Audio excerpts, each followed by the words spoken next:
And then hopefully, get in there and explore our diagrams and let us know if you have questions. But just starting at a high level, taking on this, what's now a play field, a couple tennis courts, and some play structures for kids right next to a school, and thinking about what do? We want to daylight this creek. This is the clearest path to get that creek from the forest to the sound into Elliott Bay. So we sort of created a framework for ourselves in terms of things that we thought were important considerations to make when doing that. So creating this pathway both for salmon to come back into the forest and spawn and create this new ecological zone, and then also thinking about it as a connection. It's sort of a thread between these two beautiful spaces. Everyone enjoys Alki. Not enough people enjoy Schmitz right now. A lot of people don't even know about it. So how do we have these two things come together and make it a really robust area for people to experience and enjoy? And then also honoring the history of the land as sacred ground, thinking about some of the histories. We know that there's potential for this to have been a burial ground for the indigenous peoples that lived here before settlers came, and kind of honoring that in different areas within our designs in the park. As well as just thinking about the historical aspect of the creek and where it used to come, and now it's underground, and bringing back that robustness that historically was there. And then thinking about how our designs in the park can foster community stewardship and get people more interested in these ecological processes, as well as aiding the school and adding further educational opportunities for kids and getting everyone excited about what our overall project is aiming to do. So, thinking through our plan, we kind of broke it down into a few different things. One, what are different experiences you could have within this park? Two, how do you circulate through the park? Where are your pathways? Three, where's the water going? What's happening? Where are the salmon flowing through our park? Two, based on these conditions that we're thinking about creating, what are those different habitat types? What types of plants will grow where? What type of plants will foster relationships with the insects that the salmon will eat?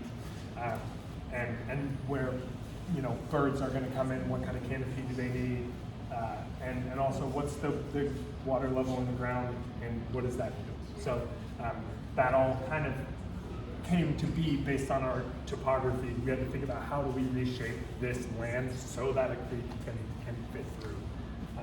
And then this is the plan. There's a lot of information on here, so come look at it.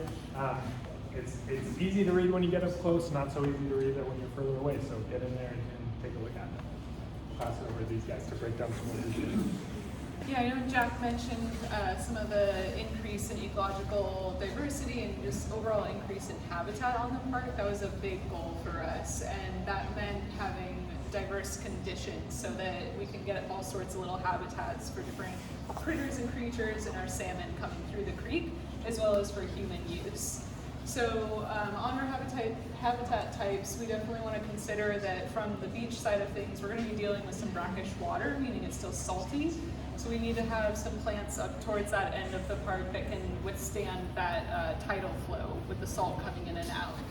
And as we move higher up into the park, we can have a little bit more of a wetland condition, having more grasses and larger bushes, and keeping that filtration also of any stormwater off of the site, and making sure that we have ideal creek conditions for the salmon and other creatures in the creek.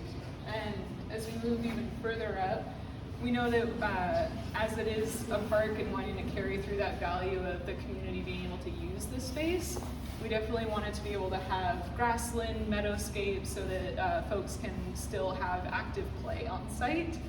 And definitely having a buffered canopy on the edge. We have these great trees that line the historical Olmsted block, and definitely preserving as many as possible and continuing to build it out at the back end of the park with red cedar in particular. And definitely, more information on the boards, so let me know if you have any questions about our plants and how folks are engaging with them. Yeah, I can continue on for the edge conditions. So talking about the habitat types also comes into what the edge of the creek really looks like. Considering that we really want to have that diversity on the edge as well as water filtration, slope, embankment, stabilization, and and also creating a shaded environment for the salmon in the creek. We want to have rocky edges as well that creates kind of a curiosity. I know I like to kind of get up on a rocky edge of a shoreline and people can peer down over, and also that creates more habitat space for invertebrates and other creatures from the creek. And also in the top right hand, this is kind of a brainstorming idea as a way to engage local community members to have a willow staking initiative from the get-go after the topography is created in the park, which is one of the first initiatives of the design phase, or it would be to have the community come in and partake in actually creating this habitat and to continue to do so over time. And also to have continuous features where human access is possible along the creek to either have educational opportunities or just to come and hang out by the creek and enjoy it. Yeah. We'll go around the backside.